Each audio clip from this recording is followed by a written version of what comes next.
Hello friends, welcome back to my channel Kiruthika's academy. இன்னைக்கு நம்ம கிளாஸில் எல்லா காம்படிட்டிவ் எக்ஸாம்ஸ்க்கும் யூஸ்ஃபுல்லாக இருக்கிற மாதிரி ஜிகே ஒன்லைனர்ஸ் தான் பார்க்க போகிறோம்.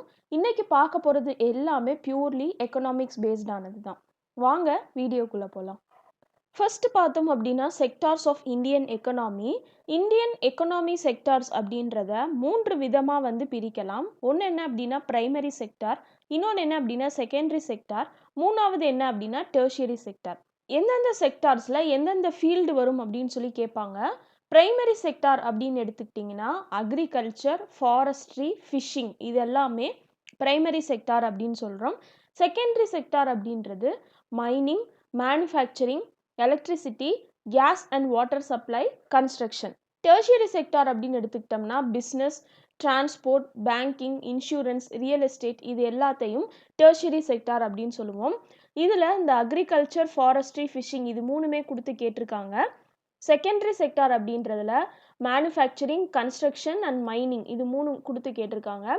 டெர்ஷியரி செக்டார் அப்படின்னு எடுத்துக்கிட்டோம்னா பேங்கிங், ரியல் எஸ்டேட் இதெல்லாம் கொடுத்து கேட்டிருக்காங்க. அதாவது இந்த ஒவ்வொரு ஃபீல்டும் தனியாக கொடுத்து இது எந்த செக்டார்ஸில் வரும் அப்படின்ற மாதிரி கேட்டிருக்காங்க. ஸோ அக்ரிகல்ச்சர் அண்ட் நேச்சர் ரிலேட்டடாக இருக்கக்கூடிய எல்லாமே பிரைமரி செக்டார் அப்படின்னு ஞாபகம் வச்சுக்கோங்க. செகண்டரி செக்டார் அப்படின்றது ப்ரொடக்ஷன் செக்டார் அப்படின்னு ஞாபகம் வச்சுக்கோங்க. டெர்ஷியரி செக்டார் அப்படின்றது சர்வீசஸ் செக்டார்னு ஞாபகம் வச்சுக்கோங்க. ஸோ சர்வீஸ் ரிலேட்டடாக இருக்கக்கூடிய business, transport, banking, insurance, real estate இது எல்லாமே டெர்ஷியரி செக்டார் அப்படின்றதுல வரும். நெக்ஸ்ட் பார்த்தோம் அப்படின்னா ஜிஎன்பி. ஜிஎன்பி அப்படின்றத கிராஸ் நேஷ்னல் ப்ராடக்ட் அப்படின்னு சொல்லுவோம். இதனுடைய டெஃபனிஷன் என்ன அப்படின்னா GNP is the money value of total output of production of final goods and services produced by the country in a year. ஒரு வருஷத்தில் ஒரு நாட்டில் குட்ஸ் அண்ட் சர்வீசஸ் ப்ரொடக்ஷன் ஏற்பட்டிருக்கு, அதனால் கிடைச்ச டோட்டல் மணி வேல்யூ என்ன அப்படின்றது தான் ஜிஎன்பி அப்படின்னு சொல்லி டினோட் பண்ணுவோம்.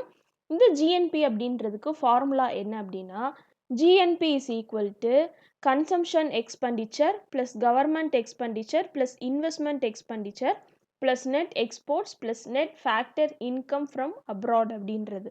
ஸோ நம்மளுடைய தேவைக்காக எந்த அளவுக்கு செலவு பண்ணியிருக்கோம் அப்படின்றது தான் கன்சம்ஷன் எக்ஸ்பெண்டிச்சர் அப்படின்றது. ப்ளஸ் கவர்மெண்ட்டுடைய எக்ஸ்பெண்டிச்சர் என்ன, ஒவ்வொரு கவர்மெண்ட்டும் எந்த அளவுக்கு செலவு பண்ணியிருக்காங்க. இப்போ தமிழ்நாடு அப்படின்னு எடுத்துக்கிட்டோம்னா இந்த பேண்டமிக் டயத்தில் ஒவ்வொரு ஹவுஸ் ஹோல்டுக்கும், அதாவது ஒவ்வொரு ரேஷன் கார்டு ஹோல்டர்ஸ்க்கும் பேசிக் நெசசரி ஐட்டம்ஸ் கொடுக்குறாங்க. லைக் சுகர், ரவா அண்ட் தால் இந்த மாதிரியானதெல்லாம் சப்ளை பண்ணுறாங்க. அதுக்கு சம் அமௌண்ட் அப்படின்றது செலவாயிருக்கும்.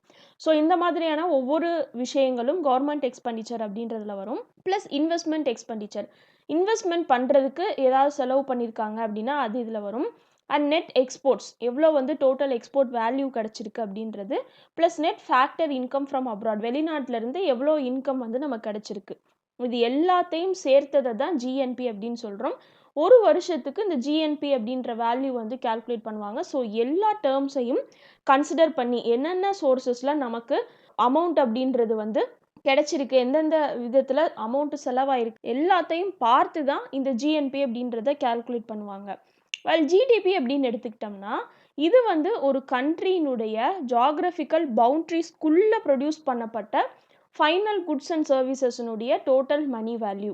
ஸோ இதில் எது வராது அப்படின்னு பார்த்தோம்னா அப்ராட்லேருந்து, அதாவது அதர் கண்ட்ரீஸ்லேருந்து நமக்கு கிடைக்கக்கூடிய இன்கம் அது இன்க்ளூட் பண்ணப்படாது. So GDP is equal to GNP minus net factor income from abroad. இது ரொம்ப ரொம்ப முக்கியமான ஃபார்முலா. இந்த ஃபார்முலா கேட்டிருக்காங்க. ஜிடிபி அப்படின்னா கிராஸ் டொமஸ்டிக் ப்ராடக்ட் அப்படின்றது. அப்போது நம்மளுடைய டொமஸ்டிக் கண்ட்ரிக்குள்ளே ப்ரொடியூஸ் பண்ணக்கூடிய ஃபைனல் குட்ஸ் அண்ட் சர்வீசஸ்னுடைய டோட்டல் மணி வேல்யூ. ஸோ ஜிஎன்பியிலேருந்து net factor income from abroad அப்படின்றத டிடெக்ட் பண்ணோம் அப்படின்னா ஜிடிபி அப்படின்றது கிடச்சிரும். அடுத்து பார்த்தோம் அப்படின்னா பிடிஐ, பர்சனல் டிஸ்போசபிள் இன்கம் அப்படின்றது. இது எதுக்கு ஈக்குவல் அப்படின்னு பார்த்தோம்னா பர்சனல் இன்கத்திலேருந்து டைரக்ட் டேக்ஸஸை கழிச்சோம் அப்படின்னா அதை பர்சனல் டிஸ்போசபிள் இன்கம் அப்படின்னு சொல்கிறோம். ஸோ இந்த டைரக்ட் டேக்ஸஸ் அப்படின்றது கவர்மெண்ட் நமக்கு லெவி பண்ணுறது, like wealth tax, income tax இது எல்லாமே நம்ம எவ்வளோ இன்கம் வாங்குகிறோமோ அதுக்கு சம் டேக்ஸ் அப்படின்றது நம்ம கவர்மெண்ட் கட்டணும். So direct taxes are levied by the government to the individual.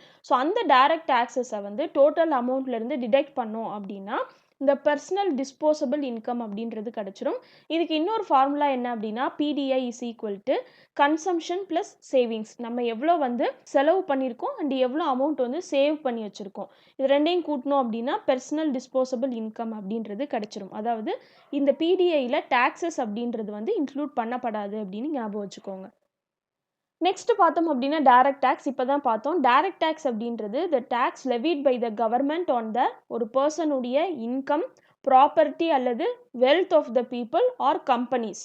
So ஒரு இண்டிவிஜுவல் பர்சனுடைய இன்கம்லையோ அல்லது ஒரு கம்பெனியினுடைய இன்கம்லையோ, இண்டிவிஜுவல் பர்சனுடைய ப்ராப்பர்ட்டி ஆர் வெல்த்லையோ, ஒரு கம்பெனியினுடைய ப்ராப்பர்ட்டி ஆர் வெல்த்லையோ பர்சன்டேஜ் ஆஃப் அமௌண்ட் வந்து கவர்மெண்ட் லெவி பண்ணுறது தான் டைரக்ட் டேக்ஸ் அப்படின்னு சொல்கிறோம். இதுக்கு எக்ஸாம்பிள் பார்த்தோம் அப்படின்னா corporation tax, income tax, wealth tax, gift tax etcetera. Indirect tax அப்படின்னு பார்த்தோம்னா taxes which are collected by an intermediary such as retail stores. இப்போ நம்ம ஏதாவது பொருள் போய் வாங்குகிறோம் அப்படின்னா, கடையில் பர்ச்சேஸ் பண்ணுறோம், ஷாப்பிங் பண்ணுறோம் அப்படின்னா அவங்க சம் டேக்ஸ் வந்து நமக்கு லெவி பண்ணுவாங்க. அது வந்து அவங்க வந்து கவர்மெண்ட்டுக்கு கட்ட வேண்டியது. அந்த அமௌண்ட் வந்து அவங்க நம்மக்கிட்ட இருந்து கலெக்ட் பண்ணுவாங்க. ஸோ அந்த மாதிரியான எக்கனாமிக் பர்டன் இருக்கக்கூடிய பர்சன் நம்மக்கிட்ட இருந்து கலெக்ட் பண்ணக்கூடிய டாக்ஸஸை இன்டைரக்ட் டேக்ஸ் அப்படின்னு சொல்கிறோம். இதுக்கு எக்ஸாம்பிள் பார்த்தோம் அப்படின்னா sales tax, VAT value added டேக்ஸ்னு சொல்லக்கூடியது, GST, fuel tax, liquor tax, excise duty, custom duty etcetera. So இதில் வந்து எந்தெந்த டேக்ஸஸ் வந்து டைரக்ட் டேக்ஸ், எது இன்டைரக்ட் டேக்ஸ் அப்படின்னு சொல்லி கேட்டிருக்காங்க. கவர்மெண்ட்டால் நேரடியாக நமக்கு செலுத்தப்படுற டேக்ஸ் அப்படின்றது வந்து டைரக்ட் டேக்ஸ். இன்டைரக்ட் டேக்ஸ் அப்படின்றது இன்டர்மீடியரிஸ்னால நம்மள்கிட்ட இருந்து கலெக்ட் பண்ணப்படுறது. நெக்ஸ்ட் பார்த்தோம் அப்படின்னா 4th 5-year பிளானுடைய போஸ்ட்பான்மெண்ட். நம்ம பார்த்தோம் 5-year பிளான்ஸ் அப்படின்றது 1951 வந்து ஃபர்ஸ்ட் 5-year பிளான் அப்படின்றது ஸ்டார்ட் பண்ணப்பட்டுச்சு அப்படின்றது. ஸோ 1951 1956 வரைக்கும் ஃபர்ஸ்ட் 5-year பிளான் அப்படின்றது நடந்துச்சு. ஸோ ஃபர்ஸ்ட் 5-year பிளான் அப்படின்றது 1951 1956. செகண்ட் 5-year பிளான் அப்படின்றது 1956 1961. தேர்ட் 5-year பிளான் அப்படின்றது 1961 1966.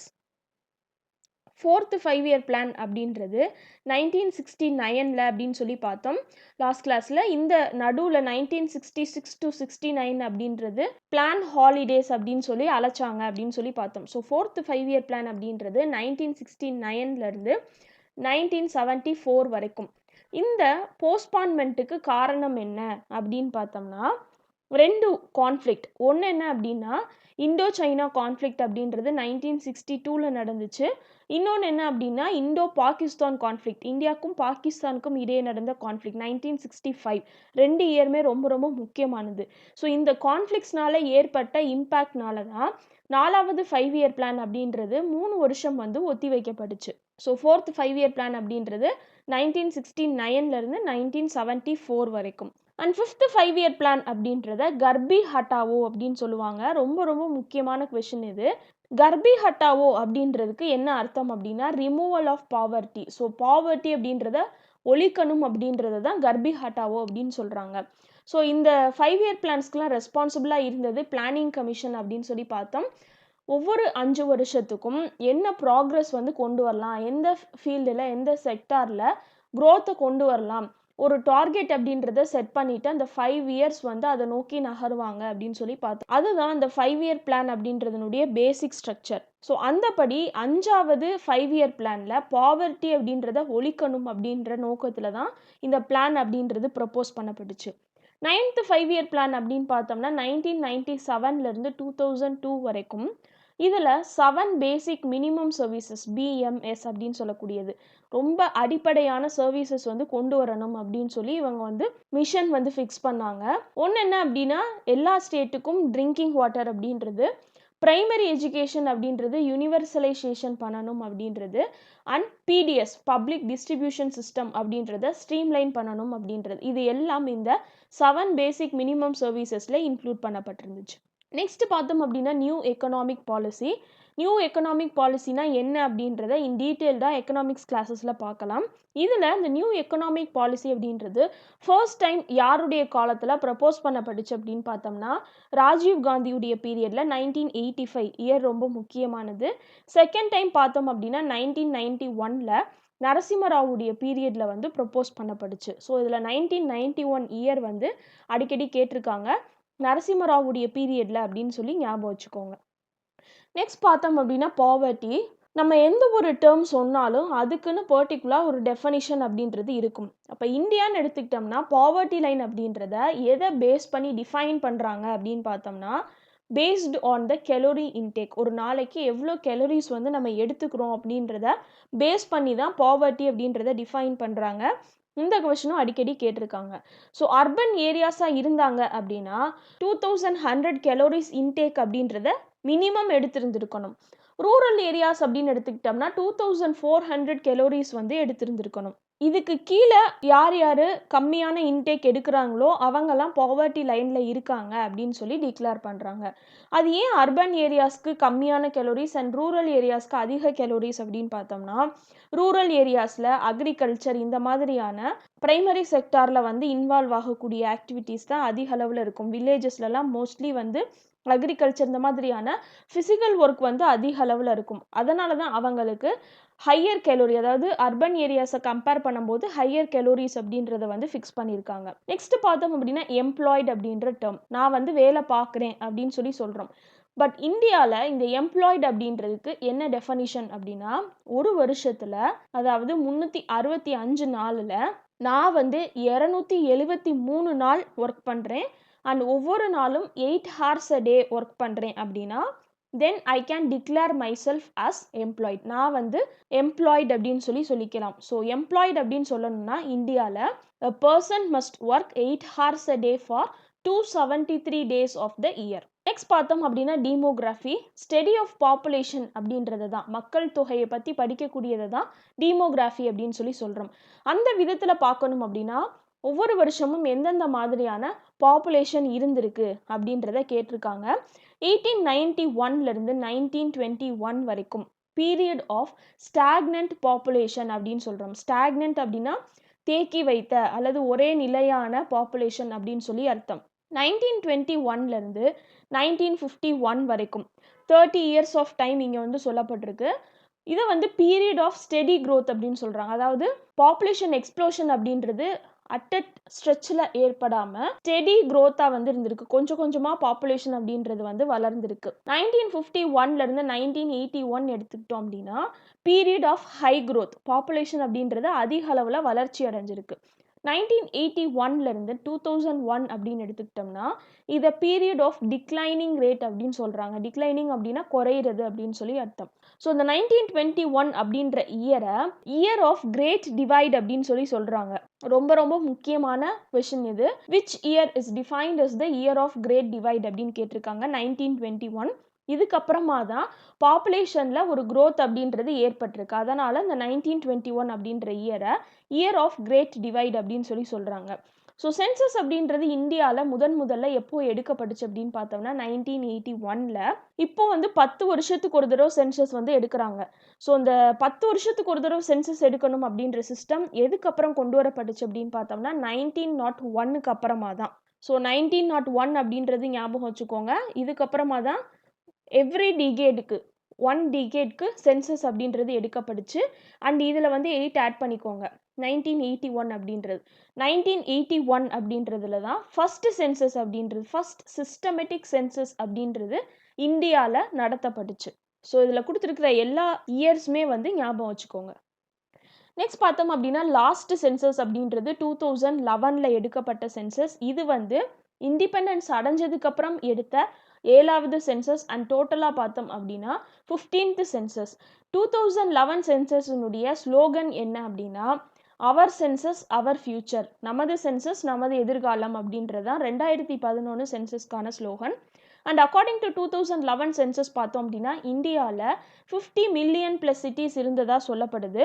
2001 சென்சஸில் 10 years பேக் எடுத்துக்கிட்டோம் அப்படின்னா 35 million சிட்டிஸ் தான் இந்தியாவில் இருந்திருக்கு.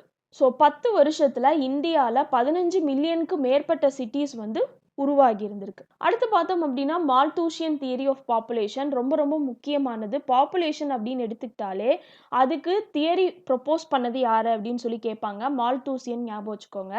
இவர் என்ன வந்து ப்ரொப்போஸ் பண்ணியிருக்காரு, இவருடைய தியரி ஆஃப் பாப்புலேஷன் என்ன அப்படின்னா accelerated increase in population would overweigh the increase in food production. This would have an adverse impact on the economy. அதாவது பாப்புலேஷன் அப்படின்றது ஜிபி ஜியோமெட்ரிக் ப்ராக்ரஷன்ல வந்து க்ரோ ஆச்சு அப்படின்னா, ஃபுட் சப்ளை அப்படின்றது ஏபி அரித்மெட்டிக் ப்ராக்ரஷன்ல வந்து grow ஆகுது அப்படின்னு சொல்றாங்க.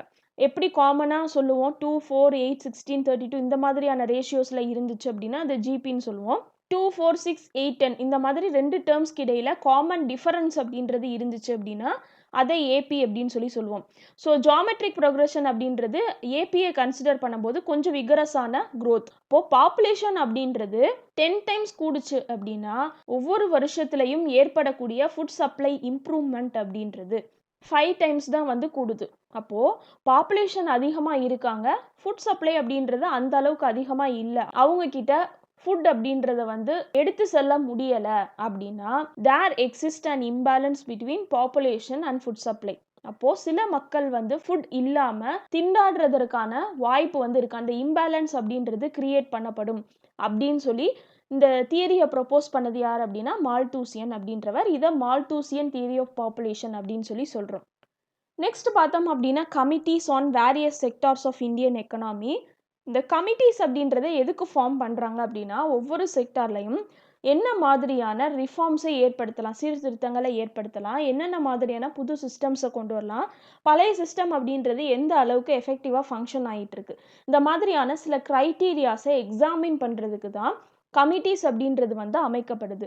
அப்படி பார்த்தோம் அப்படின்னா ஒவ்வொரு செக்டார்லையும் இதுவரைக்கும் ஃபிக்ஸ் பண்ணியிருந்த இம்பார்ட்டண்ட்டான கமிட்டிஸ் என்னென்ன அப்படின்னா ஃபர்ஸ்ட் வந்து அப்ஜித் சென் கமிட்டி அப்படின்றவங்க ஹோல்சேல் ப்ரைஸ் இண்டெக்ஸ்க்காக ஃபார்ம் பண்ணப்பட்டிருக்காங்க.